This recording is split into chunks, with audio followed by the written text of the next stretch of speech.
Greetings, bookworms! Today we are going to be doing a TBR for the Booktubeathon this week, which apparently starts today, and I was supposed to post this video like last week when the whole thing was announced, and I just found out about this event first thing this morning. So I'm like disheveled and randomly threw something together. I'm gonna post this one, and then about 5 minutes later I'm gonna come back and post the first video challenge because apparently that's due today, and I'd finish a book today, and I didn't want to not do it. We're gonna make this work. I swear, we'll make it work.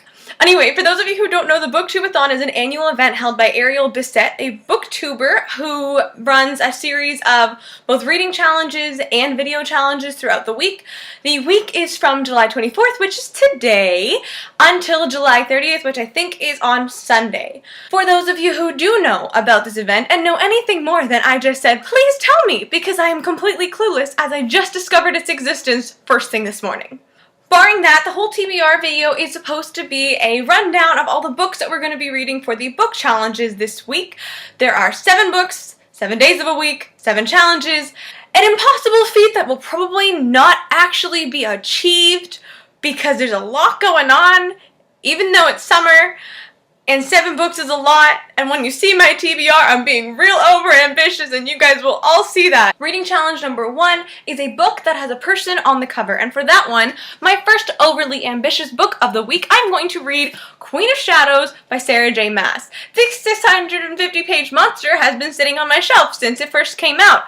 Airfire left me slightly disappointed, so I haven't gotten to this, but I miss Selena and I miss Kale, no matter what the hell she's doing with him and making him horrible and making me sad. Y'all know how Airfire ended. Like, I don't know how I managed to hold off on reading this for very long, because that ending was damn. Anyway, so this is going to be not the first book. I'm not going to read these in order, probably, of what the challenges are, only because I sort of already started one last week. I will go through shortly, and I'm going to read that one first. If this one I cannot get through, even though it is my goal, because I really need to get through it before I read Empire Storm, before Tower of Dawn comes out, in like a month. Instead, I will be reading Kiss of Deception by Mary E. Pearson, which I heard a lot about when it first came out. I have this book picked for a different challenge, actually, so if I don't read Queen of Shadows, then this will kill 2 birds, 1 stone. Perfect setup, guys. I don't know why I'm not just going with this one, but again, I make a point to be over-ambitious in everything I do, and it's going to come around and bite me in the ass. We're going to give it a shot. Book challenge question number 2 is read a book that had a lot of hype. And for that one, I'm going to have to go with Red Queen by Victoria Aveyard, which also I bought when it first came out. Also, should have read when it first came out. Also, still have not read. I started this one last night, so there's a bookmark already in it. I'm going to pretend that's not sort of cheating because it was just last night and like I'm going to need help. For those like 0.1 of you who don't actually know what Red Queen is about, there's this society that has the population divided by people with those with red blood, the more poorer sector and stuff like that, and then the people with silver blood who are the top of the hierarchy because their blood gives them essentially magical powers. They can control minds, some of them are superior strength, some of them can control metal. Mare Barrow, the main character, is a red, but she discovers that she has silver powers, which is quite the mystery and dangerous for her and her family. She gets taken by the king and brought up to be a princess in order to stop everybody from questioning things, and I believe that she's going to be trying to take down the silver hierarchy from the inside out. I haven't gotten more into it. Like I said, the bookmark's just here. It seems interesting so far. For some reason, I wasn't as excited to read this as everybody else was, so I don't know how much I'm going to enjoy it. It is really, really good so far, so I'm kind of regretting not giving it a chance earlier, but that is what this whole challenge is for, is it not? Also, despite being the second challenge, Red Queen is going to be the first book that I am reading, like I said, because I did already start it already, and I'm already into it, so I'm not going to stop when I'm into it just to switch to something else because I'm not going to get into it. I'm really bad with switching between books, okay? I used to be really good at it, and now I need to see what happens to Mare, what happens with Cal and Maven and everybody in this book that I've already met and all the people who I haven't met yet, and just challenge rules are going to be a little bit blurred in my case, so we're going to start with this one. Day 3 is for a book that you're going to read all in one day, and for that one I've chosen Kiss of Deception by Mary E. Pearson.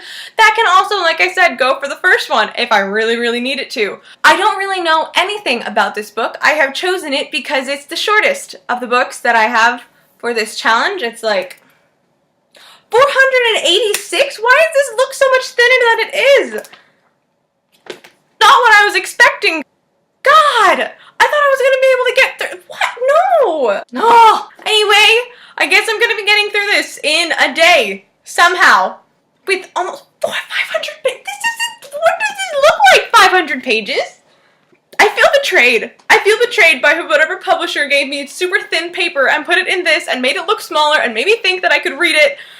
Oh my god, this is going to be difficult. Book number 4 is to be a book with a character that you are very different from. So for that one, I've chosen Legacy of Kings by Eleanor Herman. I started this one a really long time ago.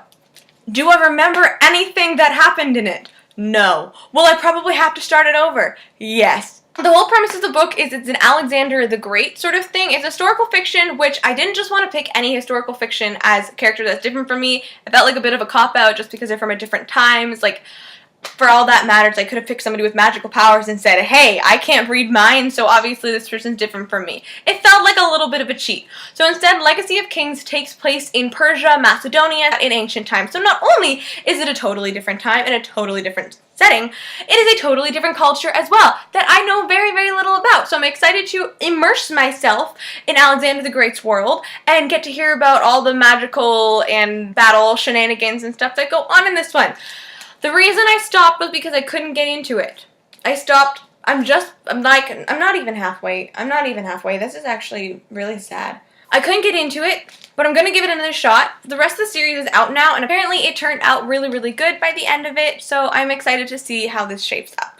Challenge number 5 is a book that you're going to read entirely outside. For that one, I have chosen Dune by Carrie Corp and Lori Langdon. Came out a little while back, and for some reason, every time I start, I just can't get into it. But that is going to change because I really, really want to read it. It's about Scotland and like going through some magical portal or something. I don't know. It's everything that I should like, so I don't know why I can't. I keep picking it up and putting it back on my shelf because it's like I'm not in the mood.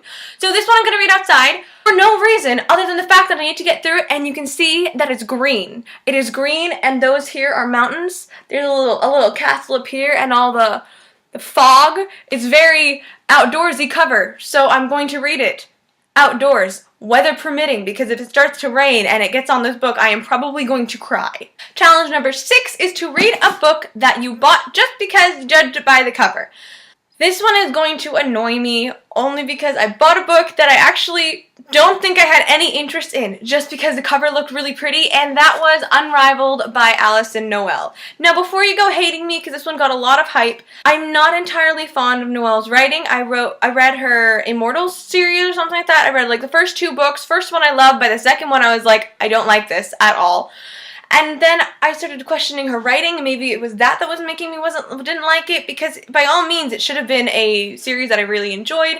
So I sort of gave up on her books after that, and then this one came out, and it has a strawberry dripping in gold, and everything about it is just beyond pretty. And I walked into Costco, and it was on the table, and I'm like, oh wow, look how pretty this book is. Oh wow, it's by an author that I don't think I like. That's okay, I'm sure I'll get into it. And then I just never wanted to read it. I just wanted it to look pretty on my shelf. So it probably is like the epitome of what this challenge is asking for, and for that reason, I'm gonna have to get through this one and read this one on my 6th day.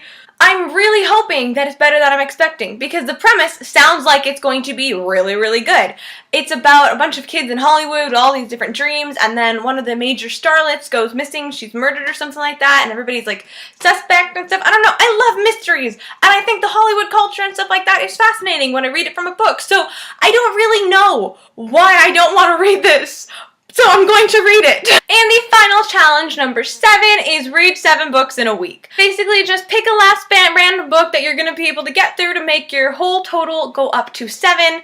It will be a miracle if I make it to 7. I've been struggling to get through 5 lately because I have so much else going on in my brain. However, should I manage to get to it, I'm kind of torn between 2 books. Both of them are the second in series that I have been intending to get to since I read the first one.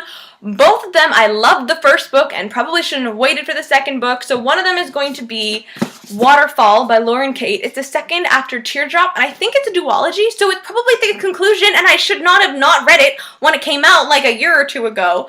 I don't know what's going on with me, guys. I'm being horrible right now. But I really, really enjoyed the first one. It's a really interesting, unique sort of premise. This girl who's like tears flood Atlantis or something like that. I can't quite remember because it's been over 2 years since I read the first one. Nonetheless, it's either going to be this one or Unravel Me by Tahereh Mafi, and this is probably going to be the one that I end up reading because I've been the most excited about it for the longest.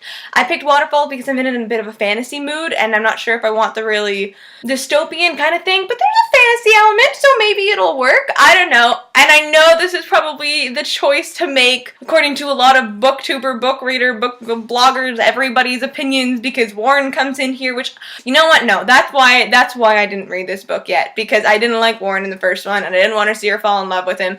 But then everything I hear about the series is like, Warren's great, Warren's better than Adam, Warren's the best, Warren's my favorite book boyfriend character ever in my entire life, and I love him with all of my heart. So I'm like, I guess he redeems himself, so we're gonna see how that works. So I can finally make it to Ignite Me and finish the book series, which I loved. Like, I don't know. I don't know. Anyway, that is my TBR for the Booktubeathon that starts from today and goes all the way until Sunday in about 5 minutes. You will see me back here again with my book monster challenge, the first challenge of the week, because that also happens today.